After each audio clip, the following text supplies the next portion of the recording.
All right, welcome back to Timeout with J and G. I'm Jay over here. It's G over there. Yo, what is going on, everyone? And today we are here with our conference finals preview. All four series have ended since the last time we talked, and I'll go ahead and address that real quick. We are recording this on a Monday because we usually do our Wednesdays and Saturdays, but we were talking, it's like, we should just wait for all these Game 7s to happen, and then we can have one today, and then we'll be back again on Saturday because there's only going to be one game between now and Wednesday, so it's not going to be enough for us to talk about for an entire episode. So episode today is as a reaction to all these Game 7s and the other games or series that didn't quite go 7. Well, I should think actually, oh yeah, two went 7, 2 didn't. We'll talk about all those, then we'll give our matchups, our picks for the conference finals. Is there anything you want to talk about before we get into this? Not really. I'm excited. This was a great couple of days of basketball. It was. It really, really was. So I guess we'll go ahead and start with the least interesting series. The Boston Celtics beat the Cleveland Cavaliers in 5 games. As a Celtics fan, give me your takes. I mean, I'm going to change I'm this gonna be the hon- camera to I'm make gonna, it look better for you guys. I'm gonna be honest. As a Celtics fan, it does not feel like we are actually in the Eastern Conference Finals right now, purely because the past couple years we've had Game 6s, we've had Game 7s, we've had like series go down to the wire, and we haven't had that yet. And I'm kind of worried that it hasn't pushed this team yet.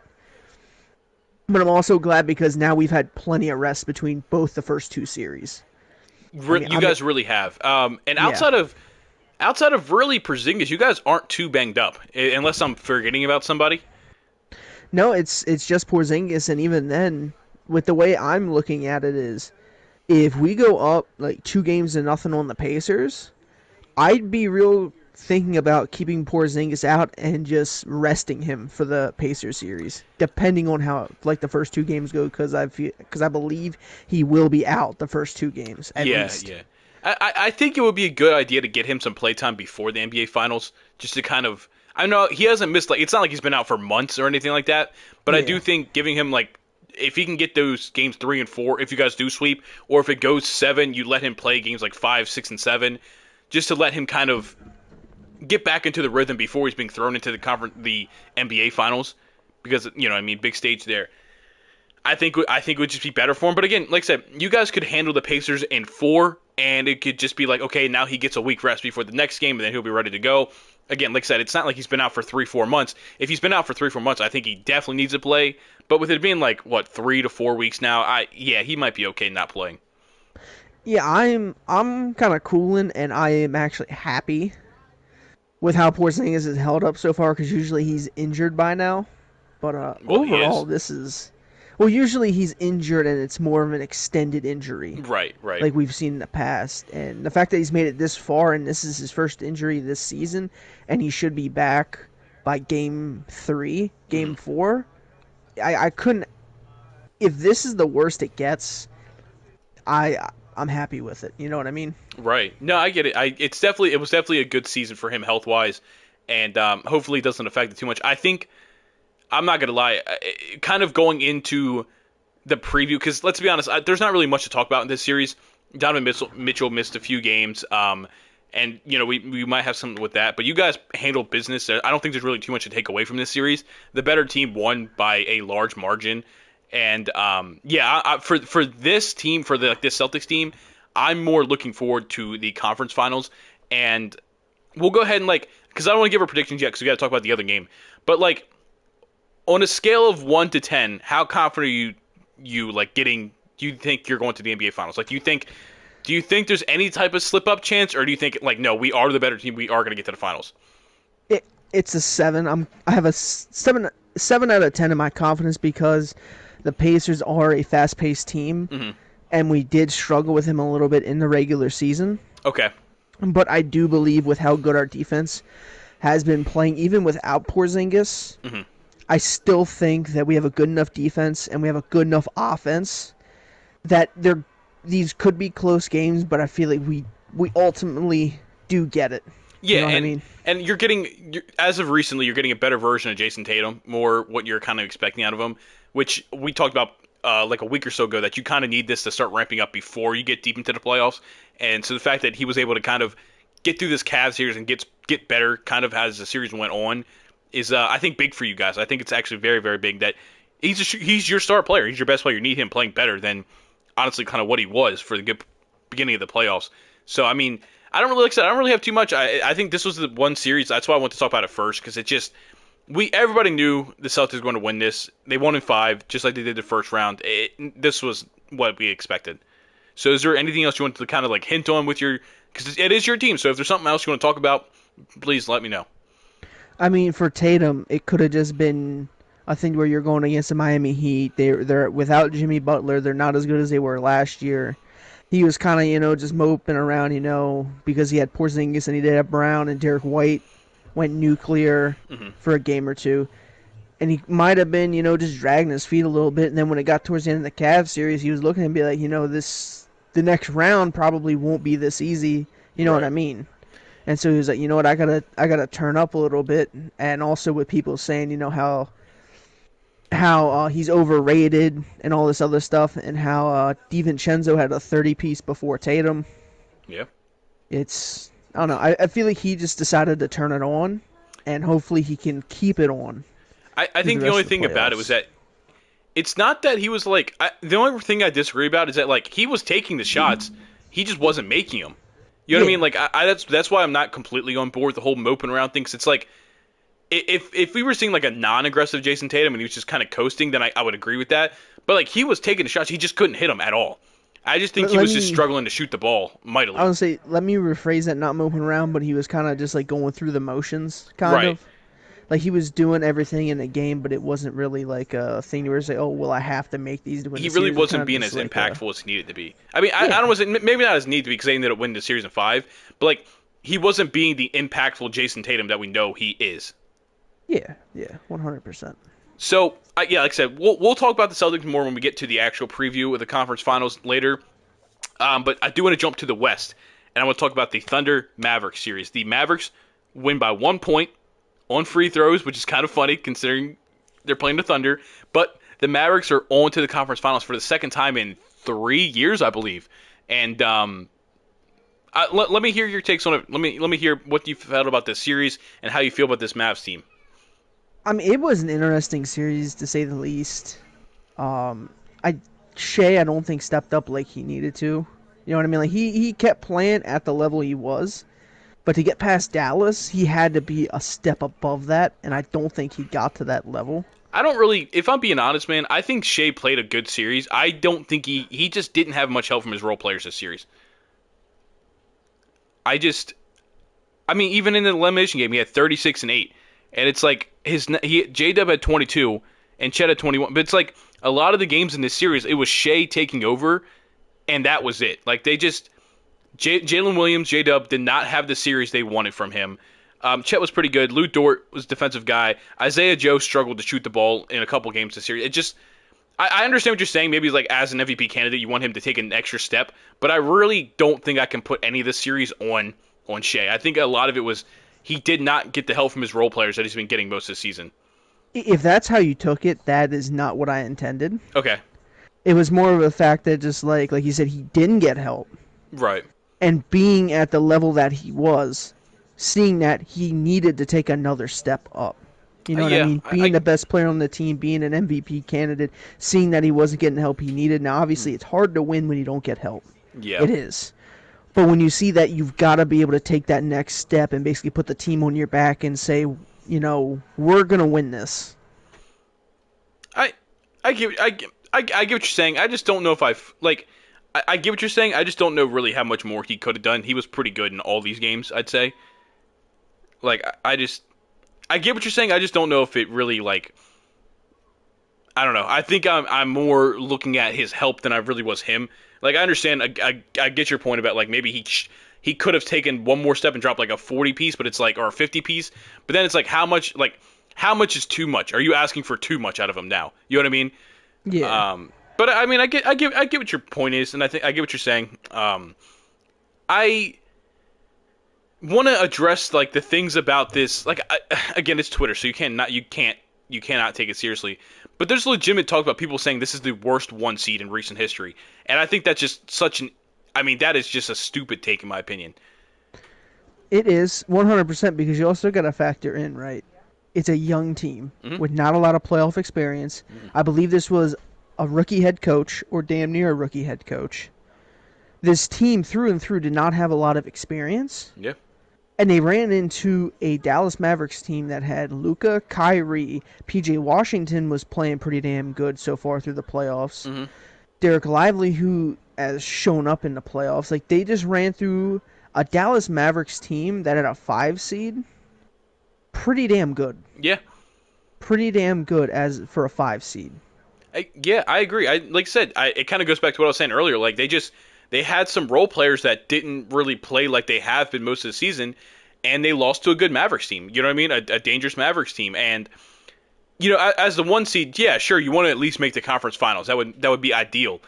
But nope, they're not gonna lose. I don't think they're gonna lose anybody of value this offseason. I don't think there's any reason they're any worse next year. You know what I mean? Like this is a Yeah. team that is going to be there's a 90% chance this team's going to be back in the same position next year. So that's why I'm not you know what I mean? Like it sucks they lose, but if I'm them, I'm not really like I'm upset about it because we lose, right? But I'm not like tripping about it that like, oh man, this was our moment and we didn't get it. Like Shea's going to be there, J-Dub's going to be there, Chet's going to be there, Lou Dort's going to be there, Casey Wallace is going to be there. Like Josh Giddey is a guy that's probably going to get moved, but you're going to get something for him. You know what I mean? Josh Giddey was barely even playable this entire playoff, so losing him really doesn't hurt you that much at all. You're probably okay in trying to get rid of him because he couldn't shoot. Like he literally couldn't shoot the ball, and that hurt them massively. So it's like, really, I think they can only get better. They have a million first-round picks. They could go out here and make a trade for another good player and be even better next year. You know what I mean? And Yeah, 100%. I think they need to look at. They just need more size in general. They're a pretty small team. Like they don't really have a lot of big bodies. If they can find a bigger four or like maybe I like Jalen Williams the center. Like I know there's J Dub.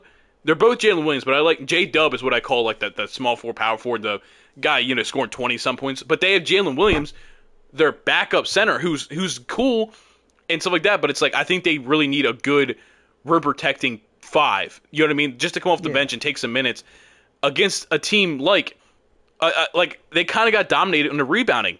And if you have maybe even an Andre Drummond that can play 10, 15 minutes but can soak up rebounds, this series might be a little bit different.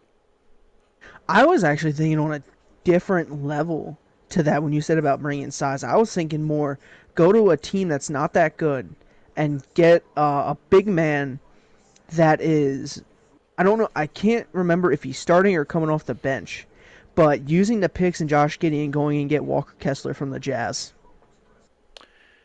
I just don't, because I don't like Chet playing the four as a full-time four, and then it's like both those guys deserve to start. So it's like, and plus I don't know if you're Utah, why am I giving you Walker Kessler for Josh Giddey and a couple picks? You know what I mean? Well, you got to figure how many picks the OKC actually has. Now, if they're willing to give them up, that's a different story. That's another thing. Is like, am I willing to give up 3 first-round picks for a guy like Walker Kessler? If I'm OKC, it's no. And it's like I think Utah is also going to know that OKC has a lot of picks, and they're going to try to pull them out. You know what I mean? Like I just think Walker Kessler might be a little bit like Walker Kessler's a good center, and I think that's the thing is I think it might be a little bit too good for what they're asking for, if that makes sense. Okay. They're not looking. I don't think they're looking for a starting center. You know what I mean? I think they're looking for a guy because I think they fully believe Chet's their full 5. They just need somebody that can kind of help him with rebounding, and maybe that's not even a 5. Maybe it's like I don't know. Is there any 4s that are like? I don't know. I mean, like I'm just trying to think. There's definitely people out there that I just can't think of right now. They have enough first round picks. If you put Josh Giddey and a couple first round picks together, you know what I mean. You might be able to find something. I don't think they're looking for any starters right now. I just think they're looking for more better quality bench players. Yeah.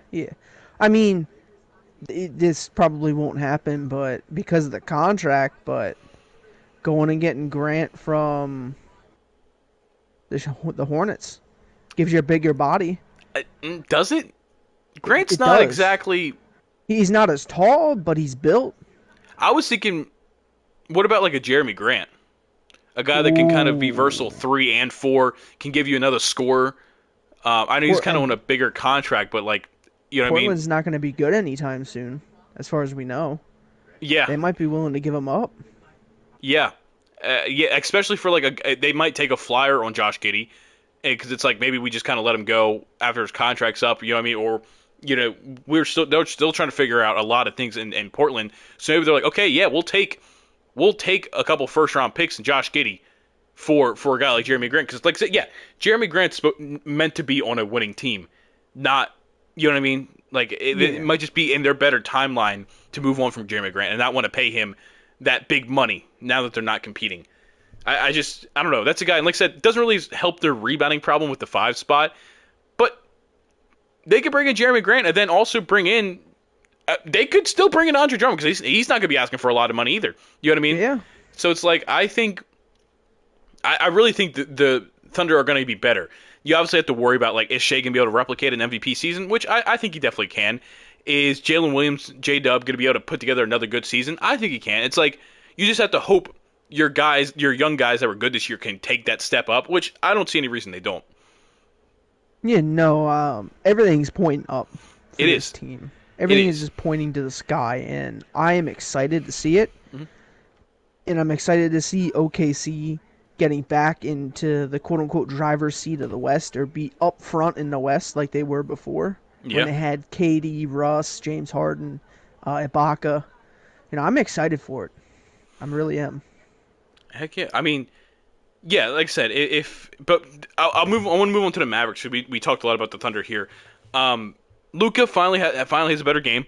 He played better in Game 6 and in Game 7, 29, 10, and 10.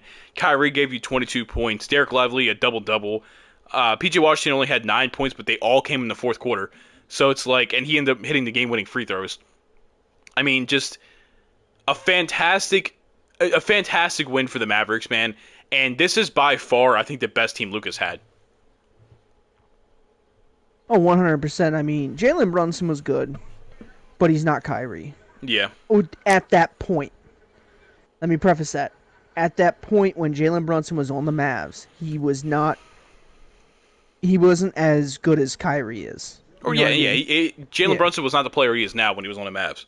Yeah, that's what I'm saying, because I know a lot of people are going to be like, oh, well, Jalen Brunson's better than Kyrie right now. I'm talking about Jalen Brunson that was on the Mavs Hmm. during that playoff run. Kyrie's better. And you also got to look at, now you have Derek Lively and Daniel Gafford Hmm. running your center spots. Then you have PJ Washington, who on his own could go for like 28. He did We've that one seen game, that yeah. before. He had a hell of a series. Hmm. It's this team is just very well put together and got some very, very good acquisitions. Yeah. I am excited for this Mavs team. It's nothing but up for them too. Yeah, I'm a little worried about their bench going forward, because it's like Tim Hardaway Jr., Jaden Hardy, Josh Green, like a Daniel Gafford. Like, I don't think their bench. I don't know if their bench is really ready for a deep run, but they're here. You mean when you have Luka and Kyrie, and Luka's finally getting back to kind of playing like himself pre-injury, then that's if Luka's playing as himself pre-injury, there's not too many series you're going to go into where he's not the best player. Yeah, And 100%. even going into the series against the Timberwolves, Luka's going to be the best player on the court. As Anthony Edwards has been fantastic this playoff run, but let's not get it twisted. We know who Luka Doncic is. Luka Doncic is a top 5 player in this league. 100%. He's gonna be the best player in the series, no doubt. But then it comes to who's gonna be the second best player. Is it gonna be Kyrie? Is it gonna be Cat? Is it gonna be Ant? It's gonna be a lot of factoring in, and like you said about the bench, this bench, aside from Tim Hardaway, very inexperienced. Hmm.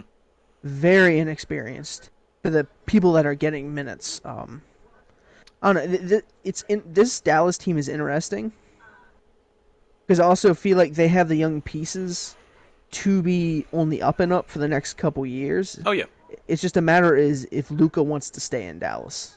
I don't see anything pointing to him leaving. Honestly, I really don't. I think like it seems like he really enjoys this team. You know what I mean? Does that make sense? Like, it seems like he really enjoys playing with the people he's playing with right now. And I think as long as they have this kind of core of Luka, Kyrie, Derek Lively, PJ Washington, even Derek Jones Jr. had 22. He had a game. Mm-hmm. He had a game earlier in this series where he had 4 blocks. Like, Derek Jones Jr. was a very underrated signing for them, and he's been huge. He played 40 minutes. You know what I mean? Like, I think as long as they have this kind of core here, he's gonna want to stay, because this is a team that maybe I don't have them as my favorite. I really don't. I think out of the 4 teams left, realistically, I think they're third out of 4 teams on who could win a championship, if I'm just being completely honest with you right now. But they're in contention. You know what I mean? And with the Jalen Brunson teams, like I said, Jalen Brunson wasn't the Jalen Brunson now. Kristaps was constantly injured. It's like, I think now we finally have a legit team around Luka. Like, this is the best. Kyrie Irving's the best teammate he's had. PJ Washington is better than they got from Kristaps because of the injuries and stuff like that. Derek Lively, as a rookie, has been phenomenal. The signing of Daniel Gafford, he's had a couple games where he's struggled to score the ball, but other than that, he's been good. It's like, and then like I said, I talk about Derek Jones Jr. Like, this team just fits. I don't really know how else to word it. Like, you have your two-headed monster at guard spots, and then everybody else just kind of fills in their role. Yeah, and I mean, if you look at it, I know Luka has been getting better defensively, and then you have Kyrie, those are your backcourt. But then you look, Derek Jones Jr., he's a good defender. PJ Washington, good defender. And then you throw in, Derek Lively, who can hold down the paint. Like, outside of the guard spots, this defensive team is really good, and even Luka's been playing a little bit better defense recently. Yeah. Kyrie and Luka have definitely been. Kyrie's really taking a step up this playoff run, and Luka, you can tell he's trying. And I think that kind of goes into the part of him liking and enjoying this team. It's because, like, now that he has guys around him that are buying into the defensive side of the game, like buying into the defensive roles, it's making it easier for him to buy into it. Yeah, because he looks over at, like, Derek Jones Jr. and PJ Washington, and they're hustling, giving it, 150%, and it's kind of like, you know what, I'm here. If they're giving that much effort, I need to give that much effort. Yeah. You know what I mean? Like you said, he's buying into the defensive side of the ball. 100%. 100%. Is there anything else you want to talk about with the series, with either of these two teams before we get into the next one? No, I'm ready to get into the next one. Next, we are going to go to the Pacers-Knicks. The Pacers beat the Knicks by 21 points in Game 7 at Madison Square Garden to advance to the conference finals. And let me hear your reactions to this one, because I have some stuff. First off, I just want to give flowers to this Knicks team for just absolutely going through the woodshed and coming out the other side and still progressively getting better. And I want to give flowers to Dante DiVincenzo, who went nuclear this playoff run. Yeah. And also, I don't want to hear any Tom Thibodeau hate. Yeah. And calling for him, saying, he's the reason he caused these injuries, this and that. Injuries are a part of the game, whether we like it or not, you know what I mean? Yeah. And people are saying, he didn't learn from Derrick Rose. One thing that hurt Derrick Rose was how he was landing after dunking. He would land all of his weight on one foot and then slam the other foot down. That was part of the problem with it. But back to Tom Thibodeau, he is a certain way of coaching. And someone like Josh Hart, people are saying, Josh Hart was playing too much. Josh Hart does not want to be off the court. There was a video, and I'm pretty sure you've seen it, to where Tom Thibodeau was pulling Josh Hart off the floor to get him some rest, and Hart was mad at him. He was mad because he did not want to get off the floor. And if this Knicks team is fully healthy, this series is a different story, but I do got to give props to the Pacers. The way I look at it is, if you look at their injuries, Mitchell Robinson, Julius Randle, Jalen Brunson got hurt in this game. Josh Hart got hurt in this game, or I guess that was last game, and he tried playing through this game. OG Anunoby was hurt, and I'm sure there's somebody else I'm just completely blanking on. Josh Hart. Well, I already said Josh Hart. Bojan Bogdanovic got hurt earlier in the playoffs. It's like, look at these injuries and tell me, how is this caused by Tom Thibodeau? Josh Hart getting hit in the ribs has nothing to do with Tom Thibodeau playing him too many minutes. OG Anunoby having swellness has nothing to do with being played too much. Mitch Robinson has, I think, an ankle injury or a foot injury, right? I'm pretty sure it was when Joel Embiid grabbed his ankle, That was which what really yeah. re-aggravated it. Jalen Brunson, I don't know if it's been confirmed, but I think he broke his hand. It's like this Mm. isn't stuff from playing too much. This is just freak accidents that are happening. Yeah, I believe Jalen Brunson went to try and defend a fast break, and I think his left hand came down and hit Halliburton's knee, and I believe he fractured his hand. Like I'm saying, like none of their injuries are because of them playing too. They're freak accidents, and it's unfortunate that it happened to them. And yeah, that's what I just don't get about it. It's like I don't know, but yeah, like you're saying, I do think this series goes a different direction if this Knicks team is healthy. I mean, they took it to 7 even with all their injuries, but it's not. I'm not going to use that to diminish the Pacers. The Pacers won the series. They came out and they handled business and they beat a better team. You know what I mean? And I don't know. I'm worried.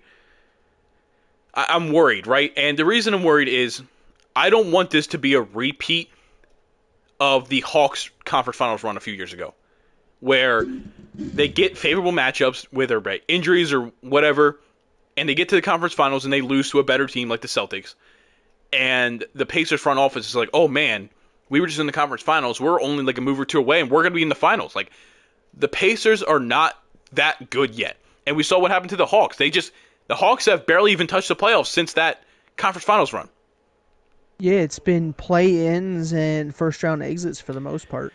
So I hope the Pacers front office realize this team still has moves to make before they are really a finals bound team. They're definitely a better team. Bringing in Siakam, they're definitely a better team for sure.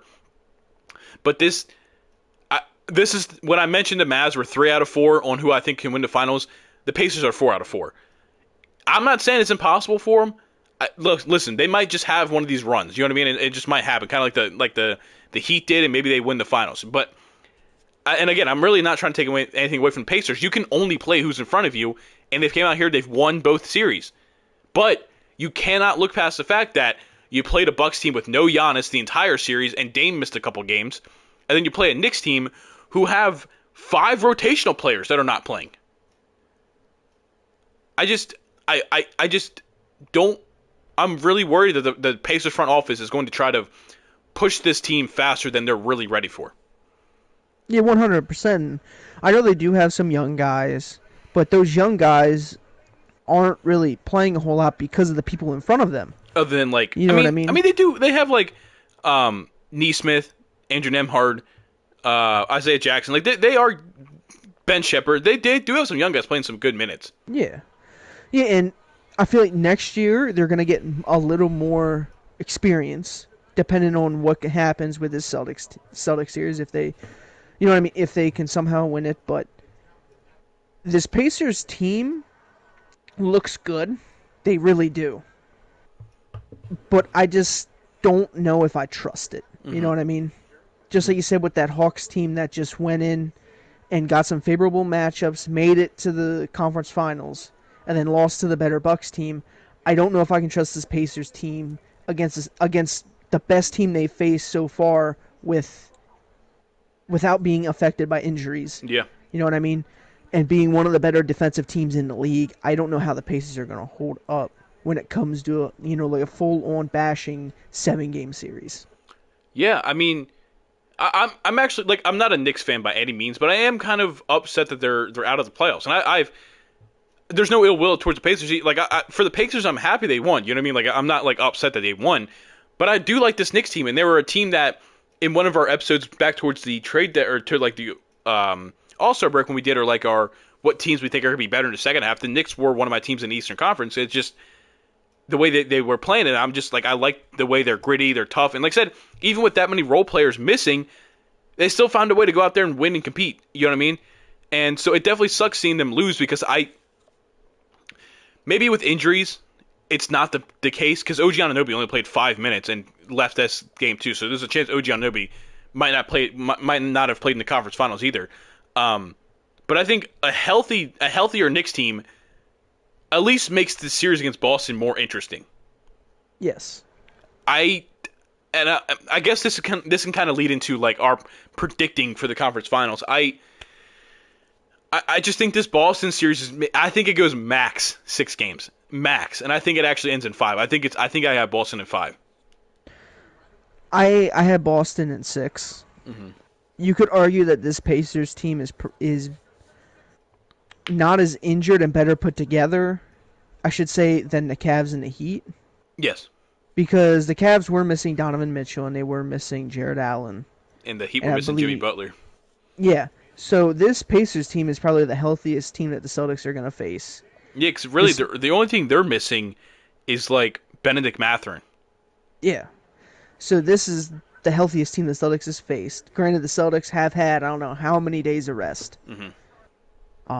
But the Pacers play at such a pace that it's blistering, and I feel like that's going to get 2 games in this series. But I do think the Celtics win in 6.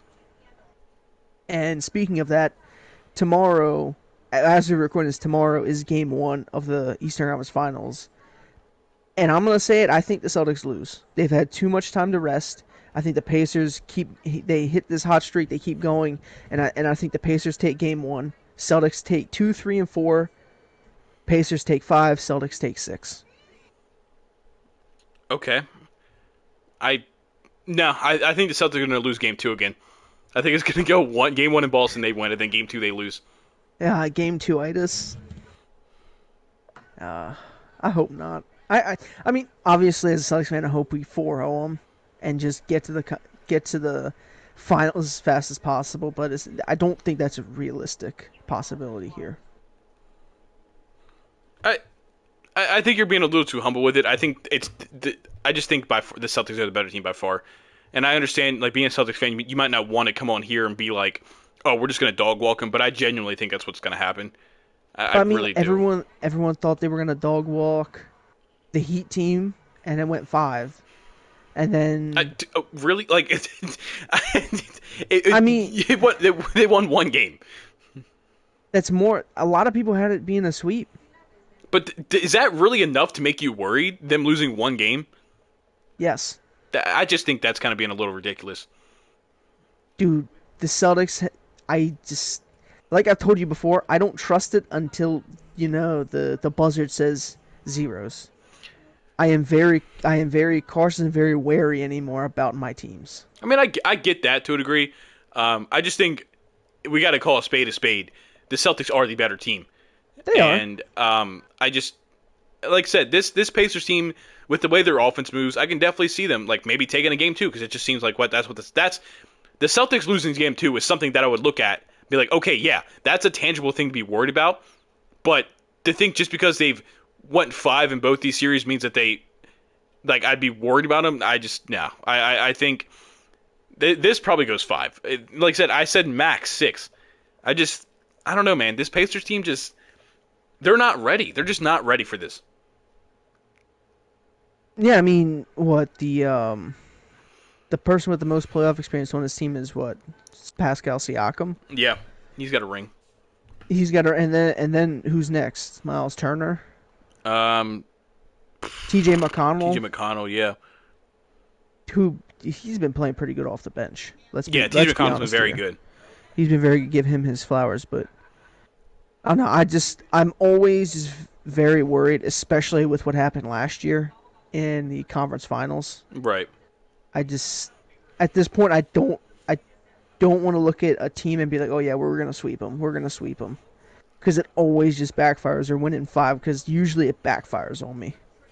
I get that. I like I said, I have Celtics in 5. You said Celtics in 6. We both have the Celtics winning this team, this series, and the Celtics are my number one team. I think they are the best team left. There's something about the Celtics team that I'm still not. I don't even know what it is, and I think I've definitely voiced this before on here, but there's something about the Celtics team that I just is missing for me. That's like that I can't call them overwhelming favorites right now. By betting odds, I think they are quite a bit of an overwhelming favorite. But there's just I don't know, man. There's just something about this team that it's like I think they're gonna make the finals, but like I don't know. They might have a tough time in this finals. But we'll move on from that and we'll get into or do you have something you want to say there? No, no. Okay, well then we'll go on to the last game, the game that happened last night. The Timberwolves winning 98-90 and sending home the defending champs, and now we have a Timberwolves Mavericks conference finals. God, this game was crazy. So let me hear what you had for it. Dude, I know I was texting you. Mm-hmm. I was texting Cole, like, this game was absolutely absurd. The Nuggets came out and punched the Timberwolves in the face. Yep. Like, as hard as they could. They went up by, 20 at one point? Yeah, early in the third quarter, it was a 20-point game. Yeah, 20-point game, and then Minnesota absorbed the punch and then countered with their own punch and went on an absurd run. Mm-hmm. It was absurd to watch that game in the second half and see the absolute disintegration of Denver. And that leads to my broken glass moment of the week is the Denver Nuggets blowing, at one point, a 20-point lead in the third and then end up losing. Yeah, and I know they even mentioned on a broadcast at one point in time, I think it was either that when Mike Conley hit a three or somebody, but like it put the Timberwolves up by 10. So they had a 30-point swing in the second half. They went from down 20 to up 10 at one point in time. They ended up winning by 8. Which is absolutely absurd. And you know what I blame it on? Well, there's a couple different factors. Nikola Jokic barely got off the floor. Barely had any rest. I think he played he damn near played the entire game. I think he only missed 1 minute. 1 minute. 47 minutes. He was gassed. He was so tired. At the end of the game, in the fourth quarter, now towards the end of the third quarter, beginning of the fourth quarter, I think he went off for like 17 points. Or it was like something like absurd like that, or like 13 of the 17 or something like that, where he went off offensively. But then he just got tired.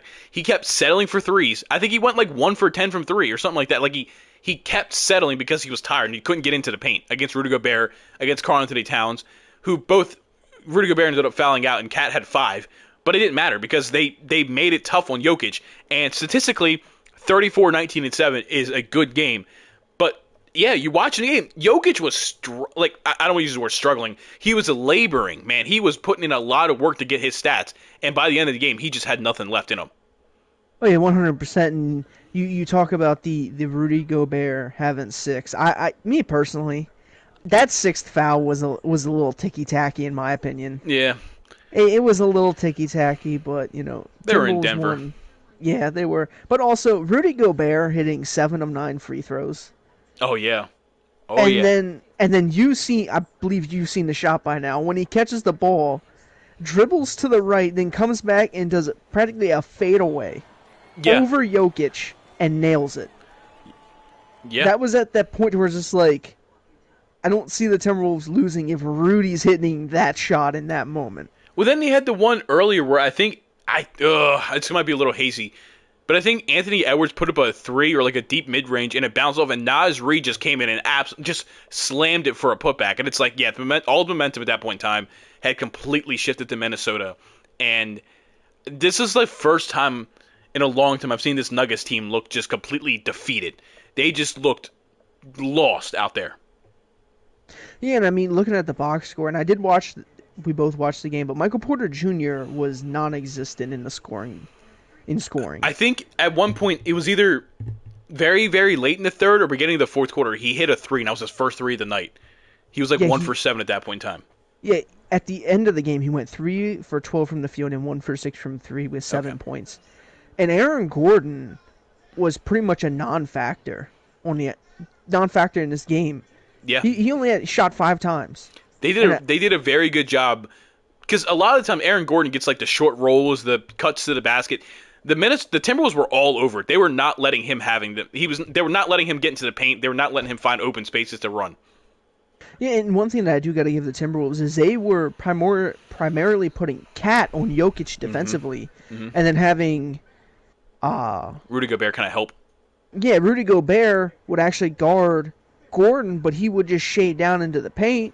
And then someone would just rotate over, you know what I mean? Dude, yeah, there was at one point in time during that fourth quarter where the Nuggets had the ball, Aaron Gordon was in the left corner, and Rudy Gobert was standing in the paint. Because they were like, we do not trust, the way Aaron Gordon's been playing this game, we don't trust him to shoot the ball. And it's like if he makes it, then he makes it. You just got to live with it. You know what I mean? But yeah, dude was standing in the paint and guarding Aaron Gordon at the 3-point line. It was nuts. Yeah, and I can't blame them because they didn't throw it to Gordon to shoot the three. Yeah. In the corner, they didn't throw it to him, and we wouldn't know if that would have burned them or not because they didn't trust it. The Nuggets didn't trust it, or they just didn't see it, which I don't know how you didn't see it. I'm sure they saw was it. They pretty- didn't want to give the ball up at that point in time. It was pretty egregious how much space they gave Gordon in that corner. I mean, And then yeah, and then if he rolls down, then you have Gobert there, or you have Cat there, who's going to slide off of Jokic. and I mean Jamal Murray had 35 points, but in the second half they switched it and they put Anthony Edwards to defend Jamal Murray and basically limited him very much. A lot of the work, like once they put Anthony Edwards on Jamal Murray, it limited him highly, and that's where kind of like a lot of this swing came because the first half Jamal Murray was cooking him, absolutely cooking him, and then like I said, that switch is what changed that game, and I don't know, I'm shocked, I'm actually shocked because I know when we did our episode, I had the Nuggets in 7. That's just because like. The Timberwolves surprised me the way they manhandled the Phoenix Suns. So I was like, okay, I think they can compete with Denver. And then they went up 2-0, and I'm like, damn, maybe Minnesota's just on the fire run. But the fact that they went up 2-0, lost 3 straight games to be down 3-2, yet still came back and won this series by winning games 6 and 7 is nuts.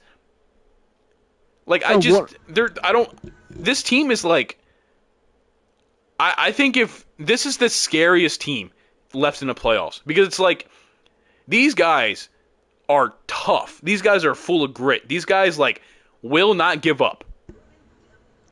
100%. And I'm gonna be honest, I love this Timberwolves team. Yeah.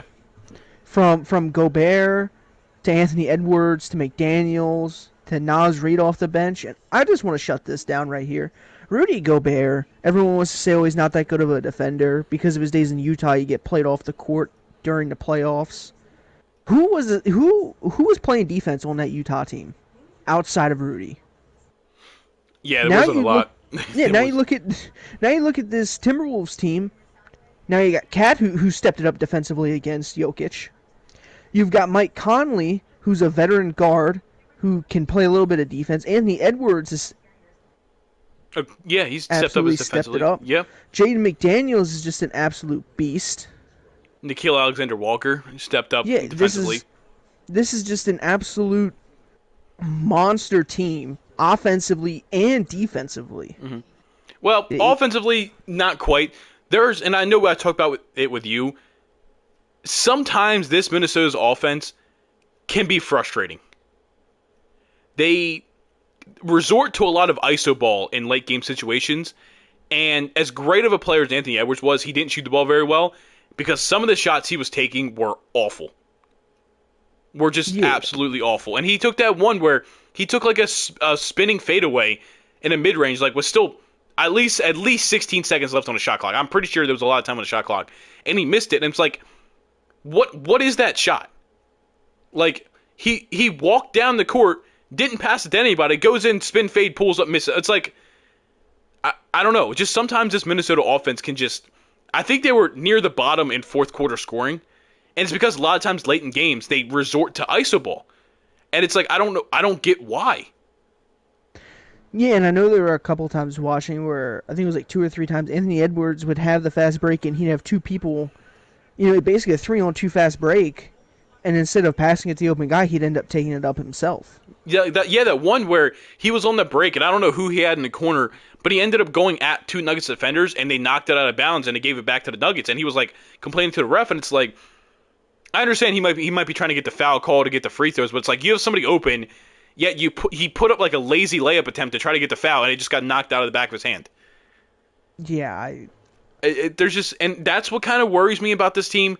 That it's like they're winning these games because of their defense and they're great, and they're making big shots when they need to make big shots. But it's like it worries me when it becomes iso ball, and the guy taking the shots is a tough shot taker. Anthony Edwards is going to take any shot he sees fit. It doesn't matter how tough it is, and while when it works, it's beautiful and it looks great. when it doesn't work, this team could very fast fall apart. Oh, 100%. I mean, I know it happened in the regular season, but when Cat, I believe, had the 50 piece. That was 60, wasn't it? Yeah, 62.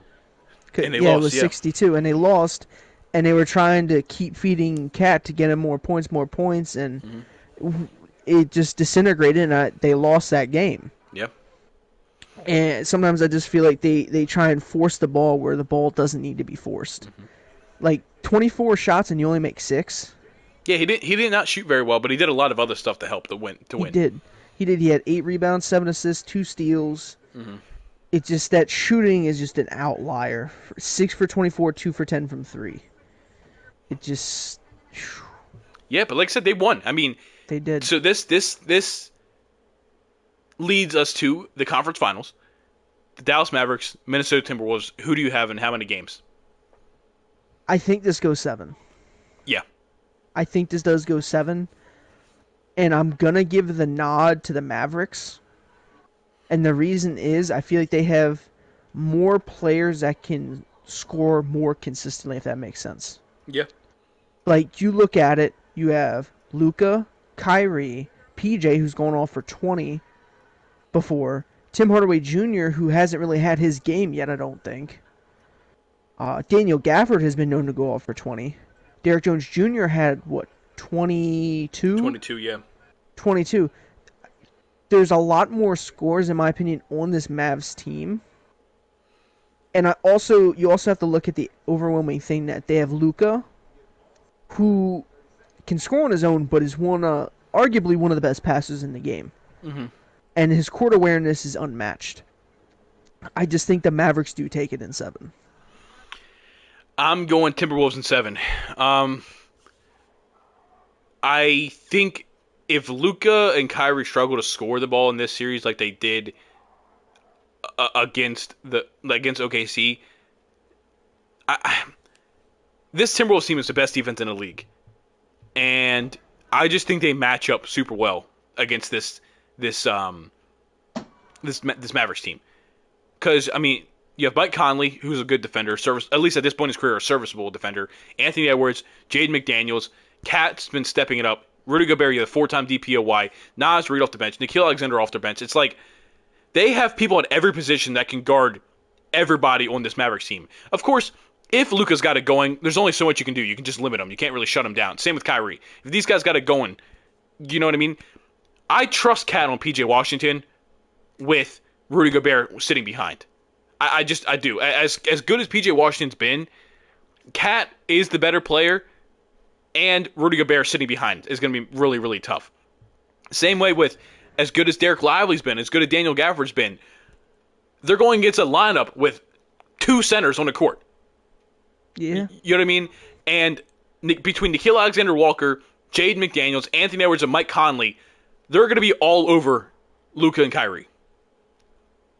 I just think this is the team that matches up so well for the Mavericks. That matches up against the Mavericks so well, I should say. Yeah, I can see that. I can see your points to that. It's just, it's going to be interesting with how they do the matchups. Because there's going to be some hunting for Luka to be done. He's going to want certain matchups, and he's going to do his damnedest to get them. And if you do double Luka, he's going to get the open person. I guess I get what you're saying, but it's like there's not too many people on this Timberwolves team that you can matchup hunt against. When I say a matchup hunt, I mean Luka is 6'6"? I think he might be 6'7", 6'8". He's taller than that. 6'7"? Mike Conley's 6'3"? Yeah, okay. I get your point there. And when I meant matchup hunt, I meant like height-wise. Right. Because if you have Mike Conley out there and I'm Luka, I want Mike Conley because I can just shoot over him. I can dribble, do a step back right over Mike Conley's head. But then, again, at that point, now we're assuming Luka's going to be his full, healthiest version of himself. That is true. But also, if Kyrie plays like he should be, obviously we're going based off of them playing to their potential. Not a whole lot of people can hold Kyrie. No, you're right. You're definitely right. So, I mean, this is kind of like one of the better offenses in the league versus one of the better defenses. Yeah. And we're going to kind of find out if it's true that defense wins championships. Yeah, there's just something about this, like, this Minnesota team is just playing with so much like, and I hate using this word, but like swagger. You know what I mean? Like Yeah. they're clicking as a team. They're joking around in interviews and post-game interviews. Anthony Edwards is talking shit. Karl Anthony Towns is talking like they're playing with so much confidence and so much swagger right now that it's like even when they got punched in the mouth and go down 3-2, they're still talking shit and they come out and win game 6 and 7 against the defending champions and the best player in the league in Jokic. Like them sweeping Phoenix was like kind of an eye opener that okay, yeah, this team's legit. Them beating Denver is like this team is real. Like this is a team that can legitimately win a championship. And my thing to that is about the shit talking. Remember what happened the last time Luka Doncic got shit talked Yeah. by D Book, and they ended up what the Mavs were down 3-2, and then he brought it back to a game 7, then outscored the Suns by himself. Yeah. Oh yeah. Oh yeah. Definitely. I So get that, but it's this like this is could just what be- this Timberwolves team is, and Yeah. I don't want them to change up because they're losing. Like if that's what their identity is, that's what their identity is.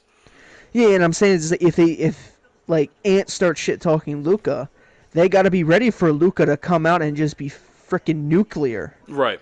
Because we've seen that before. We've seen what Luka does when you start shit talking him. He can go out and absolutely just cook your ass. Yeah. 100%. 100%. Oh But- yeah. It's this is gonna be like they've got to be able to slow down Luka and Kyrie, and they just got to do what they. If you're the Timberwolves, you're going. We're gonna shut down Luka and Kyrie to the best of our ability, and if PJ Washington is the one that beats us, you just got to live with it. Yeah, 100%. Like we said, this game is going to be about how good the Timberwolves defense is. Mhm. If they can limit Kyrie and Luka, they have a shot to win. Mhm. Even if they can limit one of them, they still have a good chance to win. Yeah. But if both of them go off, it's going to be a long series. I hope it does go 7. I think this is gonna be a very interesting series. I'm looking forward to this one much more than I am the Eastern Conference Finals. If I'm Yeah. being honest. But yeah, man, I don't know. I feel like actually maybe not. If say well you are a Celtics fan, let's just assume for this time being the Celtics make the finals, right? It's a Okay. guarantee Celtics are in the finals. Which one of these two teams do you not want to play against? I mean, they're both good, and I'm sure you're like, ugh, against both of them. But which team is it like, if we play against these guys, there's a chance we're probably going to lose? The more favorable matchup, in my opinion. See, this is tough because the Mavs and Timberwolves are both good, but I would like the matchup against the Mavericks because of them on the defensive side of the ball. Yeah. That would be the Mavericks for their the lack of defense that they've shown, and the Timberwolves for their lack of offense because the Celtics are 1-1. I think they have the best point differential. They have one of the best offenses and one of the best defenses in the league. So you're saying you'd rather play the Mavericks because of you guys have the defensive weapons to slow them down? Yes, and we also have one of the better offenses. Right. Okay. That I was way- just trying. that way- The way yeah. it was worded, I was trying to make sure I understood Yeah. what you were saying right. Yeah, I'd rather play the Mavericks because we have the defensive weapons to slow them down, but they don't have a lot of defensive weapons to slow what we have down. You know what I mean? Right. So that would be the matchup that I would like to see. But the Timberwolves, that's just going to be a gritty defensive series. It is. It's gonna be completely different than the last time you guys went to finals against the Warriors. Yeah. Yeah. Hopefully it's a different outcome, too. Yeah, man. I don't know. I think the better matchup for the Celtics, I agree that I think the Mavs are a better matchup. But like for what I want to see a Timberwolves Celtics finals. It would be insane. I think that would just be. I mean, at this point in time, with these 4 teams remaining, somebody is getting a ring. Yeah. Like you're either gonna have Tatum's first ring, Luka's first ring, Anthony Edwards' first ring, or just a random ass team like the Pacers that are able to go down here and win a ring against all improbabilities. Yeah. Yeah, I'm going to be honest. I know there's not a whole lot of similarities, but this Pacers team, what they've done, we don't really remember, but we can look back on it, the Pistons team. back in like They're, '03. they're the complete opposite of that team, but yes, I get what you're saying. Yeah, like a low seed that just no one really expects. I don't even think they had an all-star. Was Detroit a lower seed that series? I That believe so. playoff Yeah, run? I think they were. I think they were in the bottom half, but I'm not 100% sure. But it's just like now they're coming in against the Celtics. If they beat the Celtics, then they're going to get the Timberwolves or Mavs, and they're It was going to be favored against them 2004, right? too. Yeah, it was the They were the third. They were the 3 seed. They were. Yeah, Oh, I didn't think they were up that high. they had 54 wins, and the 4 seed Heat had 42. So they were by a margin. But like I don't think they had an all-star Oh, or an all-NBA. wait. This is back when. Oh, why did they do that? I just had the 2004 one. Yet when I hit see more, it brings up the current day one. But this is back when it wasn't by record because the 47 win Nets were the 2 seed. This was back when the division still mattered in the seedings, like it kind of does in the NFL. That's this before they just started doing record. So they actually had the second most wins, but because I guess the Nets were better in the division or something like that, the Nets were the 2 seed. I don't know. I'm glad they don't do it that way anymore. Yeah, no, that would make this whole thing a little bit. And that's my fault there. That's my fault. I thought they weren't as high a seed as they were, or they should have been. Yeah, no, they were a good team. They were. So I mean, that kind of comparison just goes out the window. Kind of. I was gonna compare them a low seed, no all stars, and then they go on this quote unquote Cinderella run. No all stars. Do you realize where the All-Star break was this year? It was in Indiana. Tyrese Halliburton was an All-Star. Well, not a lot of all stars. You said not 8. Okay. Let me rephrase, not a lot, but now like, the more you talk about this, the more it makes no sense. The comparison you're making. Yeah, that's why I was just like, that's why I said like this comparison doesn't make any sense. Yeah. Because I thought Detroit was a low seed, maybe one all star, and no one really had faith in them, and then they pulled out and ended up beating Kobe and Shaq in the finals. But just forget the last like 10 minutes of me talking. Just like erase that from your brain. No, I'm excited. I think this is gonna be a good series. Like I said, I have Timberwolves going in 7. I have Mavs in 7. Well, before we go out of here, is there anything else you kind of want to talk about, bring up? Not really. I don't really have anything off the top of my head. Okay, so we'll see you guys on Saturday, and that means what? Tuesday, Wednesday, Thursday. There'll be both series will be 2 games in, right? Because it's like every other day right now, like Tuesday, Wednesday, Thursday, Friday. I'm pretty sure that the games are gonna be. Celtics and Pacers are going to be playing Game 3 on Saturday. Okay, so both series will be 2 games in. Yep. Okay, so we'll kind of we'll see how the Celtics defend their home court, and we'll see how the Timberwolves defend their home court in the next episode. And just for fun, going into predictions for Saturday, like for our next episode, we'll see how we are. By the first 2 games, how do you think each series is going to look through the first 2 games? I think Celtics Pacers will be 1 apiece. Mm-hmm. And I think the Timberwolves are going to take the first 2 in their series. I have it flipped. I think the Celtics are going to be up 2-0, and I think the Timberwolves and Mavs are going to be 1-1. That second game skid for the Celtics is just, it's real. It is, but again, if one of these times it's not going to happen. Eventually. They're not going to lose every game 2 for the rest of their existence. Eventually, they're going to win a game 2. I mean, they've been splitting their home court a lot recently. They have. But yeah, I guess if that's it, I guess that'll do it for this episode. We appreciate you guys tuning in. I'll plug my YouTube, Cloud2K. As you guys are listening to this on Monday, I released one of my Madden videos today. Go check that out. Like I said, Cloud2K. Sport's been great. Go ahead, leave out for yours. I'm Garbage Gamer. I basically just do Madden content right now. I'm kind of just holding off anything until college football drops on July 19th. Go out, pre-order that. I'm excited for that. Actually, no, don't pre-order that. Do not pre-order that. We don't know what the game's going to look like. Do not pre-order it. Let's find out what this game looks like first before we give EA all this money.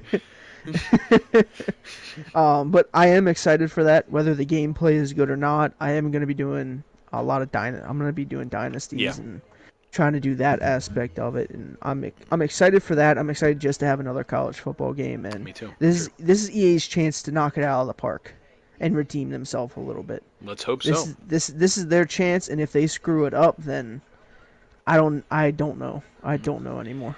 Well, that'll do it for this episode of Time Out with J&G. We'll see you guys on Saturday. Peace.